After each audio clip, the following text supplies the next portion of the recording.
నమస్కారం, నా పేరు బాలా. బీసీఎన్ న్యూస్ కి స్వాగతం. ముందుగా ముఖ్యాంశాలు. మహిళా బిల్లు ఆమోదం చారిత్రాత్మకమన్న కేంద్ర మంత్రి భూపతిరాజు శ్రీనివాస్ వర్మ. ప్రధాని మోడీ నాయకత్వంలోనే మహిళా సాధికారత సాధ్యమని స్పష్టీకరణ. మహిళా సాధికారత అంటే మాటల్లోనే కాదు, చేతల్లో చూపించాలని ఎన్డీఏ కూటమి భావిస్తుందన్న మంత్రి సత్యకుమార్. త్వరలో జరిగే పార్లమెంట్ సమావేశాలు చరిత్రలో నిలిచిపోతాయని వ్యాఖ్య. జగన్మోహన్ రెడ్డి రాజకీయాలు ఉగ్రవాదాన్ని మించిపోయాయని మంత్రి నిమ్మల ధ్వజం. గొడ్డలి పార్టీగా మారిన వైసీపీకి రాజకీయ సమాధి తప్పదని హెచ్చరిక. తిరుమల శ్రీవారిని దర్శించుకున్న పలువురు సినీ రాజకీయ ప్రముఖులు. ఆలయ మర్యాదలతో స్వాగతం పలికిన అధికారులు. ప్రధాని మోదీ నాయకత్వంలో మహిళా సాధికారత దిశగా దేశం చారిత్రాత్మక అడుగు వేయబోతుందని కేంద్ర మంత్రి భూపతిరాజు శ్రీనివాస్ వర్మ అన్నారు. పశ్చిమ గోదావరి జిల్లా భీమవరంలోని బీజేపీ కార్యాలయంలో ఎన్డీఏ కూటమి పక్షాలకు చెందిన మహిళా నాయకులతో కలిసి ఆయన మీడియా సమావేశంలో మాట్లాడారు. ఈ నెల 16 నుండి 3 రోజుల పాటు జరగనున్న ప్రత్యేక పార్లమెంట్ సమావేశాల్లో మహిళలకు 33% రిజర్వేషన్ కల్పించే బిల్లు ఆమోదం పొందడం ఖాయమని మంత్రి వర్మ ధీమా వ్యక్తం చేశారు. ఈ బిల్లు చట్టంగా మారడం వల్ల రాబోయే అన్ని ఎన్నికల్లో మహిళలు అత్యధిక సంఖ్యలో చట్టసభల్లో ప్రవేశించే అవకాశం కలుగుతుందని ఆయన పేర్కొన్నారు. మహిళా సాధికారత అనేది కేవలం మాటల్లో కాకుండా చేతల్లో చూపిస్తున్న ప్రధాని మోడీకి ఈ సందర్భంగా ఆయన కృతజ్ఞతలు తెలియజేశారు. దాదాపు అనేక దశాబ్దాలుగా చట్టసభల్లో అనేక రాజకీయ పార్టీలు ఎత్తుగడలతో ఉద్దేశపూర్వకంగా చట్టసభల యొక్క ఆమోదం పొందకుండా ఉన్నటువంటి బిల్లు మహిళా బిల్లు 33% మహిళలకి రిజర్వేషన్ ఏదైతే ఉందో ఆ బిల్లు అనేటువంటి విషయం మనందరికీ కూడా తెలుసు. అయితే అటువంటి మహిళలకు చట్టసభల్లో పెద్ద ఎత్తున పురుషులతో పాటు సముచిత స్థానం కల్పించేటువంటి ఒక చారిత్రాత్మక ప్రాముఖ్యత ఉన్నటువంటి బిల్లు అది. ఆ బిల్లు పార్లమెంట్లో ఆమోదం కాబోతా ఉన్నదనేటువంటి విషయం మీ అందరికీ చెప్తూ ఈ సందర్భంగా ఏదైతే ఎన్డీఏ పార్టీలు ఉన్నాయో అందరూ కూడా పెద్ద ఎత్తున సంతోషాన్ని వ్యక్తం చేస్తూ ఉన్నాం. 16, 17, 18 3 తేదీల్లో కూడా పార్లమెంటు సమావేశాలని నిర్వహించడం జరుగుతూ ఉంది.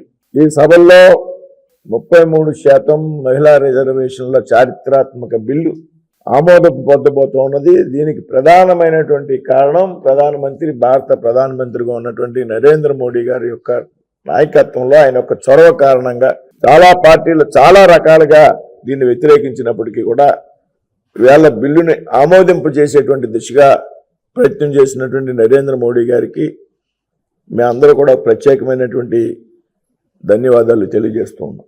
మీ అందరికీ తెలుసు, రాబోయే రోజుల్లో జరిగేటువంటి డీలిమిటేషన్ అది ఎన్ని స్థానాలు పెరిగినా, అది 33% ఇంకో శాతం, ఎన్ని స్థానాలు పెరిగినా అందులో 33% స్థానాలు మహిళల కోసం రిజర్వ్ చేయబడతాయి అనేటువంటి విషయం చట్టం కాబోతా ఉంది. ఇవాళ దీంతో రాబోయేటువంటి రోజుల్లో ఏదైతే ముందు నుంచి నరేంద్ర మోడీ గారు చెప్తా ఉన్నారో మహిళా సాధికారత అనేటువంటి విషయం, ఏదైతే పెద్ద ఎత్తున మహిళల్ని చట్టసభల్లోకి ప్రోత్సహించడం ద్వారా ఈ సాధికారత సాధ్యమవుతుందనేటువంటి విషయాన్ని మేమంతా కూడా చెప్తా ఉన్నాం.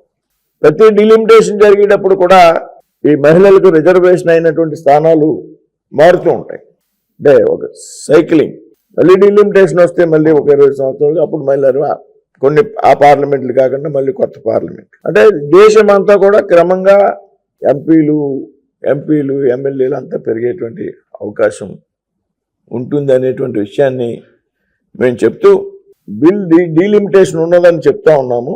ఈ డీలిమిటేషన్ అనంతరం ఎన్ని స్థానాలు అయితే ఉన్నాయో అన్ని స్థానాల్లోకి 33% కేవలం మహిళలు మాత్రమే ప్రజాప్రతినిధులకు ఎన్నికయ్యి చట్టసభల్లో అడుగు పెడతారు అనేటువంటి ఒక చారిత్రాత్మక బిల్లు రేపు జరగబోయేటువంటి 16, 17, 18 తేదీల్లో దేశంలో ఉన్నటువంటి అత్యున్నత సమావేశాల యొక్క చట్టసభల యొక్క ప్రత్యేక సమావేశాలు పెట్టి ఈ బిల్లుని ఆమోదించబోతున్నందుకు ఎన్డీఏ తరఫున సంతోషాన్ని వ్యక్తం చేస్తూ ఉన్నాం. ఈ ఆలోచనలు ఎక్కడి నుంచి పుడతాయో దీనికి సలహాలు ఇచ్చి కూడా ఎవడో ఇదేదో మలయాళం తమిళ పేరు పెట్టినట్టుంది మావిగాని.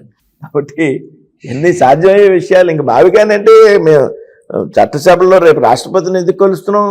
ఆవిడ రాజ్యాంగం ఆమోద ముద్ర వేశారు, గెజిట్ పబ్లికేషన్ ఇచ్చారు, రాష్ట్రపతి ఆమోదం వచ్చాక అమరావతి శాశ్వత రాజధాని ఆంధ్ర రాష్ట్రానికని. అందుకని రేపు రాష్ట్రపతిని కలిసి ధన్యవాదాలు చెప్తున్నాం. దేశంలో అత్యున్నత చట్టసభలు తీర్మానం చేశాయి, ఆమోదించాయి. ఇంకా మావిగాను మూవిగాను అదో కథలిక్కు కేదలిక్కు ఇవన్నీ ఎక్కడ అవుతాయావో.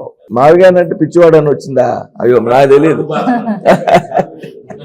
మావిగాను వాళ్ళు విజ్ఞతకు వదిలేయాలి అంతే. ఇప్పుడు రాష్ట్రం అభివృద్ధి గాడిలో పడుతుంది, రాజధానిలో పనులు ప్రారంభమయ్యాయి. కేంద్ర ప్రభుత్వం ఆంధ్రప్రదేశ్ అభివృద్ధికి పెద్ద ఎత్తున, రాజధాని అభివృద్ధికి, లేకపోతే పోలవరం అభివృద్ధికి పెద్ద ఎత్తున నిధులు మంజూరు చేస్తూ ఉంది. అనేక రోడ్లు, హైవేస్ శాంక్షన్ చేస్తూ ఉన్నాం. ఏం కావాల్సిన వేళ ఆంధ్రప్రదేశ్కి కేంద్ర ప్రభుత్వం నరేంద్ర మోడీ గారి నాయకత్వంలో ఉన్నటువంటి ఎన్డీఏ ప్రభుత్వం పెద్దపీట వేస్తూ ఉంది. ఆంధ్రప్రదేశ్ అభివృద్ధికి కట్టుబడి ఉంది. ఇంకా మావిగాను మూవిగాను అంటే మరి ఏప్రిల్ 17, 18 తేదీల్లో జరగనున్న పార్లమెంట్ సమావేశాలు చరిత్రలో నిలిచిపోతాయని మంత్రి సత్యకుమార్ అన్నారు.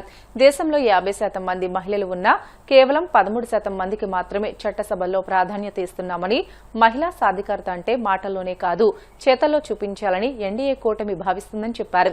వచ్చే ఎన్నికల నుంచే మహిళా రిజర్వేషన్ బిల్లు అమలు చేయాలని ఆలోచన చేస్తున్నట్లు మంత్రి తెలియజేశారు. మహిళలకు పగ్గాలు ఇస్తే ఒక కుటుంబాన్ని ముందుకు నడిపించినట్లుగా సమర్థవంతంగా పాలన చేస్తారని ఆయన పేర్కొన్నారు. ప్రజల తిరస్కరణకు గురైన పార్టీలు క్రెడిట్ చోరీ గురించి మాట్లాడడం విడ్డూరంగా ఉందని అన్నారు. 17, 18 తేదీల్లో జరగబోతున్న పార్లమెంటు సమావేశాలు ఒక చారిత్రాత్మకమైనవిగా చరిత్రలో మిగిలిపోతాయి. ఈ మన దేశ ప్రజాస్వామ్యానికి సరికొత్త నిర్వచనం చెప్తూ, లింగ సమానత్వానికి దారితీస్తూ, అదే సమయంలో గవర్నెన్స్లో కూడా, పరిపాలన కూడా మహిళలకు దాదాపు సమాన ప్రాతినిధ్యం ఇవ్వాలనే ఉద్దేశంతో తీసుకువస్తున్న నారీ శక్తి వందన అధినియం బిల్లు ఒక కొత్త ఘట్టానికి తెరదీస్తుందని భావిస్తున్నాం. ఈ సందర్భంగా ఇటువంటి చారిత్రాత్మక నిర్ణయం తీసుకొని ఈ బిల్లును ప్రత్యేక సమావేశాల్లో పార్లమెంటుకు తీసుకొచ్చి మహిళల గౌరవాన్ని, చట్టసభల్లో ప్రాతినిధ్యాన్ని పెంచే నిర్ణయం తీసుకుంటున్న ఎన్డీఏ ప్రభుత్వాధినేత, దేశ ప్రధాని నరేంద్ర మోడీ గారికి ప్రత్యేకంగా మహిళా లోకం తరపున, ఆంధ్రప్రదేశ్ సోదరిమణుల తరపున ధన్యవాదాలు తెలియజేస్తున్నాం. ఈ నిర్ణయాన్ని స్వాగతిస్తూ ఉన్నాం భారతీయ జనతా పార్టీ తరఫున. ఇప్పటికే అనేక రకాలైన చారిత్రాత్మక నిర్ణయాల్ని నరేంద్ర మోడీ గారు దేశ ప్రధానమంత్రి అయిన తర్వాత తీసుకోవడం జరిగింది. అది ట్రిపుల్ తలాక్ కావచ్చు, లేదా ఆర్టికల్ 370 రద్దు కావచ్చు. ఇటువంటి చారిత్రాత్మక నిర్ణయాలతో పాటు దేశ భద్రత విషయంలో కానీ, మౌలిక సదుపాయాల కల్పనలో కానీ, లేదా ఈ సమాజంలో 4 కులాలు ఉన్నాయి, అవి పేదలు, రైతులు, యువకులు, మహిళలు అని చెప్పిన విధంగానే ఒక్కొక్క వర్గం సాధికారత కోసం, అభివృద్ధి కోసం అనేక రకాలైన నిర్ణయాలను తీసుకుంటూ, పథకాలను ప్రవేశపెడుతూ ఇవాళ మహిళా సాధికారత కోసం నిజమైన నిర్వచనం చెప్తూ తీసుకొస్తున్న బిల్లు దాదాపు 3.5 దశాబ్దాలుగా దేశంలో అనేక పార్టీల మధ్య నలుగుతూ ఉంది. అందరూ వీటి గురించి మాట్లాడుతున్నారు, కానీ వాస్తవ రూపం దాల్చలేదు. 2023 సెప్టెంబర్ నెలలో 106వ సవర్ణ రాజ్యాంగానికి తీసుకొచ్చి 106th amendment to the constitution of India ఈ 33% రిజర్వేషన్లని మహిళలకు కల్పించే దిశగా పార్లమెంటు నిర్ణయం తీసుకోవడం జరిగింది. ఇప్పుడు అమలు చేయడం కోసం నారీ శక్తి వందన అధినియం బిల్లుని పార్లమెంట్లో తీసుకొచ్చి వచ్చే సాధారణ ఎన్నికల నాటికి మహిళలకు కూడా చట్టసభల్లో, పార్లమెంట్లో కానీ, అసెంబ్లీలో కానీ 33% రిజర్వేషన్ కల్పించడం జరుగుతుంది. ఆ మేరకు 33% మేరకు ఎస్సీ అణగారిన వర్గాలైన ఎస్సీ ఎస్టీలకు కూడా రిజర్వేషన్లు పెరుగుతాయి. అనేక మంది మహిళలు ఆ వర్గాల నుంచి కూడా ఈ పాలనా పగ్గాలు చేయడానికి అవకాశం ఉండబోతుంది. వైసీపీ అధినేత జగన్ రాజకీయాలు ఉగ్రవాదాన్ని మించిన ఉన్మాదంతో సాగుతున్నాయని, ఆయన గొడ్డలి రాజకీయం రాష్ట్రానికి పెను ప్రమాదంగా పరిణమించిందని మంత్రి నిమ్మల రామానాయుడు తీవ్ర స్థాయిలో ధ్వజమెత్తారు. నరుకుతాం, చంపేస్తాం అనే నీచమైన భాషతో రాజకీయాలు చేస్తూ విధ్వంసాన్ని తమ అజెండాగా వైసీపీ మార్చుకుందని విమర్శించారు. మంగళగిరిలోని టీడీపీ కేంద్ర కార్యాలయంలో ఏర్పాటు చేసిన మీడియా సమావేశంలో ఆయన మాట్లాడుతూ జగన్ తన హిడెన్ అజెండాను ఇప్పుడు బహిరంగంగానే ప్రకటిస్తున్నారని అన్నారు. అధికారం కోసం ఎంతటి దారుణానికైనా ఒడిగట్టేలా వారి తీరు ఉందని మండిపడ్డారు. ఈరోజు ఆంధ్రప్రదేశ్ రాష్ట్రంలో ఉగ్రవాదులను మించినటువంటి ఉన్మాదంతో ఈ రాష్ట్రంలో జగన్మోహన్ రెడ్డి రాజకీయాలు చేస్తున్నటువంటి పరిస్థితి. నిస్సిగ్గుగా విధ్వంసంతో పనిచేయడానికి రాష్ట్రాన్నంతా కూడా నాశనం చేసేటువంటి విధానాలతోటి ఏదైతే ఈరోజు మరి జగన్మోహన్ రెడ్డి ఎవరైనా రేపు అధికారంలోకి వస్తే ఏం చేస్తారు, ఎట్లా ఉద్ధరిస్తారు, ఎట్లా చేసినటువంటి తప్పుల్ని సరిచేసుకుంటారో ప్రజలకు తెలియజెప్తారు. కానీ ఈ యొక్క ఉన్మాదంతో ఉన్నటువంటి ఈ యొక్క జగన్మోహన్ రెడ్డి వారి యొక్క హిడెన్ ఎజెండాను బహిరంగంగానే నిస్సిగ్గుగా బాహటంగా ఈరోజు ప్రజలకు చెప్తున్నటువంటి పరిస్థితి. వారి నీచమైనటువంటి భాషలో చెప్పాలని అంటే చంపుతాం, నరుకుతాం, అంతు చూస్తాం, అంతం చేస్తాం, ఇటువంటి రాజకీయ విధానాలతోటి ఈరోజు మరి వైసీపీ పార్టీ పనిచేయడం అని అంటే ఈరోజు జగన్మోహన్ రెడ్డి చెప్తూ ఉన్నాడు, మేము అధికారంలోకి వస్తే ఉన్నవి పడగొడతాం, ఎక్కడ పనులు అక్కడే ఆపేస్తాం, యువతను చెడగొడతాం, మాదక ద్రవ్యాలను అమ్మిస్తాం, మహిళలను బయటకు గెంటుతాం. ఇది వారి రాజకీయపరమైనటువంటి విధానాలుగా, రాజకీయపరమైనటువంటి హామీలుగా ఈరోజు ఉన్నటువంటి పరిస్థితి.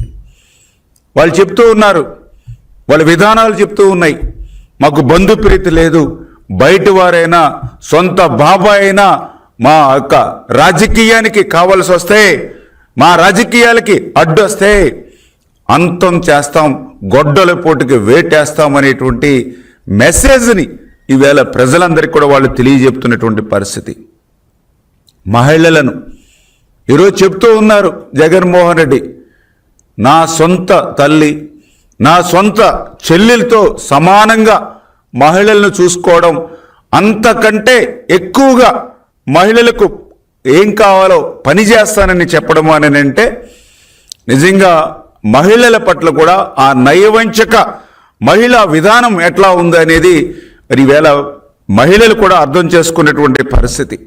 అంటే సొంత తల్లికి చెల్లికి ఎట్లా పనిచేశానో అంతకంటే ఎక్కువ మహిళలకు పనిచేస్తాను అనేటువంటి నయవంచక మహిళా విధానం పట్ల కూడా ఈరోజు 50% ఈ సమాజంలో ఉన్నటువంటి మహిళలు కూడా ఆలోచించుకునేటువంటి పరిస్థితి ఈరోజు ఈ రాష్ట్రంలో ఉన్నటువంటి పరిస్థితి. ఈరోజు ఎవరైతే ఈరోజు రాష్ట్రంలో ఉన్నటువంటి యువత వాళ్ళకు కూడా ఒక యూత్ పాలసీలాగా ఈరోజు జగన్మోహన్ రెడ్డి పదే పదే చెప్తూ ఉన్నారు, మళ్ళీ మేము వస్తే మద్యం వ్యాపారం మేమే ప్రభుత్వమే చేస్తాం, కొత్త కొత్త మాదక ద్రవ్యాలు అందుబాటులోకి తెస్తాం, గతంలో చేసినట్లుగానే ఇటువంటి వ్యాపారాల్లో యువతకు ఉపాధి అవకాశాలు కల్పించి ఏదైతే ఈ యొక్క యూత్ పాలసీగా మరి ఈరోజు ఈ యొక్క జగన్మోహన్ రెడ్డి ఆ వైసీపీ పార్టీ విధానాలు ఒక యూత్ పాలసీగా చెప్తూ ఉంటే ఈవేళ చాలా ఆశ్చర్యకరంగా ఉన్నటువంటి పరిస్థితి. మనం చూస్తూ ఉంటాం, ఏ రాజకీయ పార్టీ అయినా సరే రేపు అధికారంలోకి వస్తే నేరాలను అరికడతాం, శాంతి భద్రతలను కాపాడుతామని చెప్తూ ఉంటారు. కానీ ఈ యొక్క వైసీపీ పార్టీ ఏదైతే ఈ యొక్క గొడ్డల పార్టీ అని ఈరోజు ఏదైతే ప్రజలు పిలుస్తూ ఉన్నారో మరి వాళ్ళు ఏం చెప్తూ ఉన్నారు, మేము అధికారంలోకి వస్తే నరికేస్తాం, చంపేస్తాం, లేపేస్తాం, రేపు 29లో పొట్టేళ్లని తలలు నరికినట్లుగా మరి యొక్క రప్ప రప్ప అంటూ నరికేస్తామని వాళ్ళు చెప్పేటువంటి విధానం ఏదైతే ఉందో, బహిరంగంగా గొడ్డళ్లతో మరి రోడ్ల మీద తిరుగుతూ ప్రజల్ని భయభ్రాంతులు చేస్తూ ఆ యొక్క పొట్టేళ్లను నరికి ఆ రక్తాన్ని ఆ ఫ్లెక్స్ల మీద జిమ్ముతూ అంటే ఒక రాక్షస ఆనందం పొందుతూ ప్రజల్ని ఏ రకంగా భయభ్రాంతులు చేస్తూ ఉన్నారో మనందరం కూడా చూస్తున్నటువంటి పరిస్థితి. బ్రిటన్లో షార్ట్ బ్రేక్ తీసుకుందాం. Stay with us.